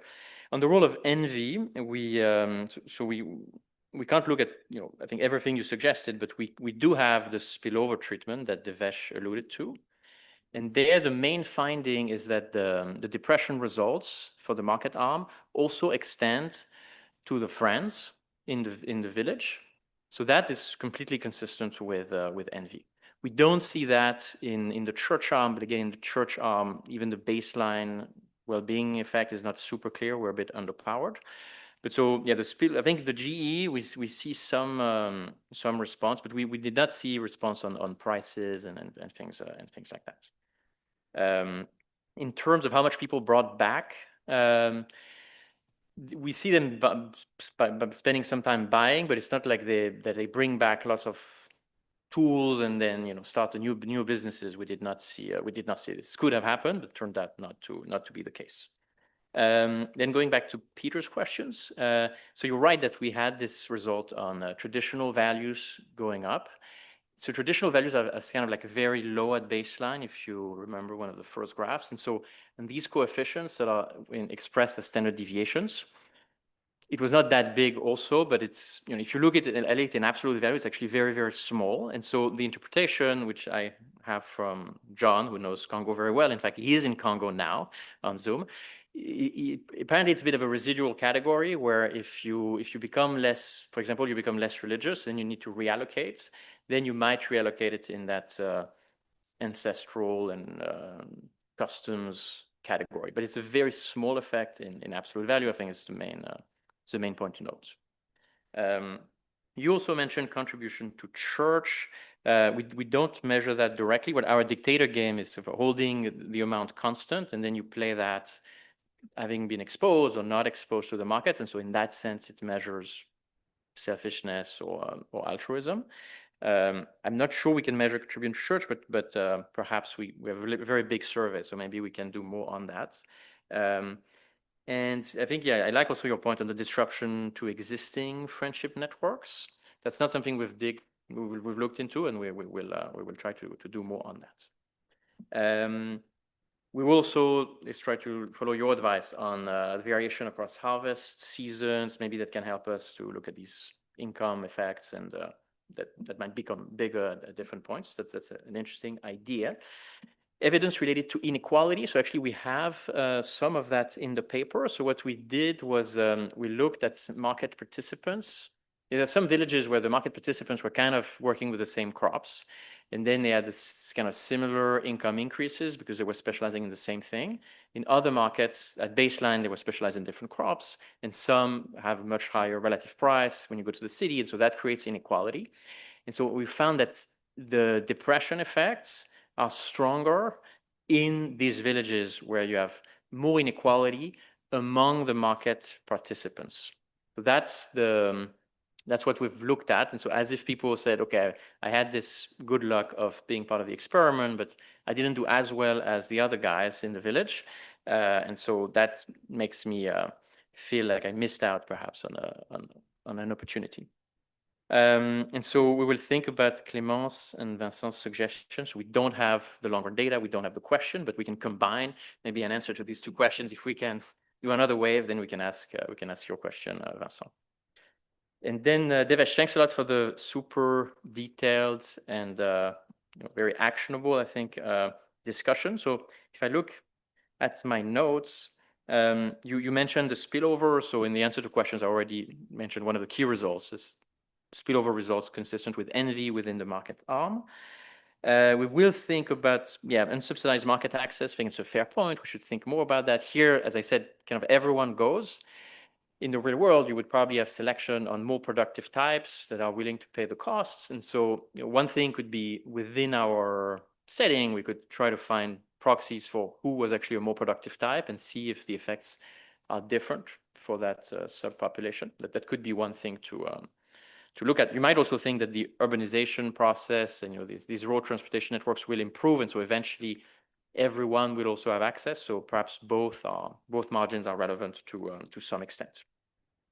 We take your point about the change in agency, and as you said, we could unpack the dictator game to see if the dictator game results is driven by people who have this stronger belief in their own self-agency. So the mechanism would be, I believe more that I am an independent, self-reliant, efficient. And so then in general, I care less about religion. And so in particular, I put less weight on altruism towards co-religionists. But I think that there's a testable implication in terms of heterogeneity. And so we should look at that.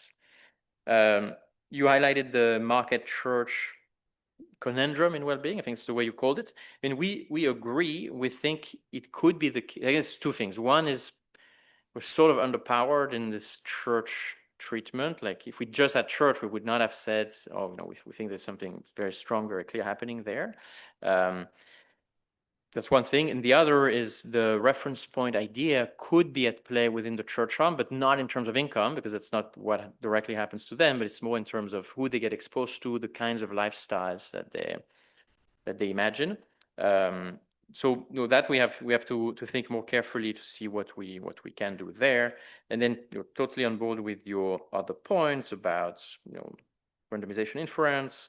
The post-treatment, our heterogeneity analysis is indeed using, as I kind of highlighted during the talk, it's suggestive. It's saying if heterogeneity is consistent with different theories. One thing we have done is used pre-experiment specialization. So who works with different types of crops? That can give us variation in income, and that's cleaner compared to using the actual change during the experiment. But totally taking your point that more heterogeneity will be informative here. So that's very rich. Thanks for all the comments. I don't know if someone online, Clara, wants to add anything. Yeah. Yeah. Yeah.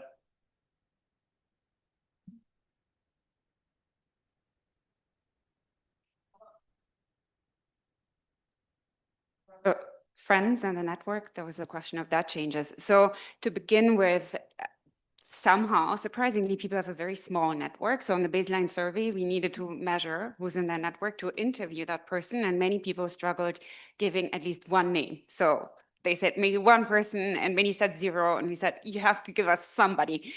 So surprisingly, the network is very small. And so we did the exercise again at Endline and don't find anything on the number of people who are in the networks or who is in the network, like from the same village, somebody from Kananga, etc. This would have been very interesting, but I don't think, as I remember, we found anything.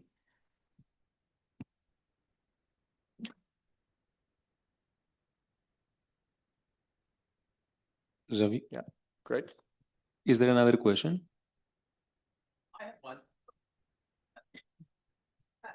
So I was just sort of thinking about this values. Andrew from Brown, Andrew Foster. Your exercise makes the values add to 10 tokens, right? But it's not clear to me that values add up that way, right? You're kind of forcing people to sort of have an extra thing in their budget constraint and so forth. And I'm wondering if the religious value actually went down or just in some percentage term, which is how you forced the question, that created this deficit. Yeah, so it's a totally fair question. The reason why we did it this way is that if we didn't give you a budget constraint, then people, they just said like, no, they actually, yeah, in the focus groups we did, they were actually maxing out and everything mattered a lot. So that's why we created that budget constraint. As you rightly point out, then you can't know if it's relative or absolute changes. So that's why some of the behavioral measures are useful as a complement. So they do go less to some forms of church activities. And so that suggests that might be an absolute decline. That's fair. Great. Xavier, thank you so much. Thank you so much.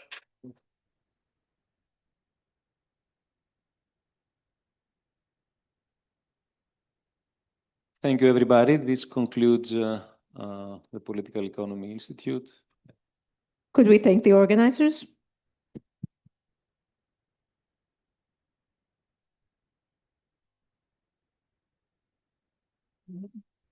Terrific conference, and our next will be November 13th at Stanford. Thank you.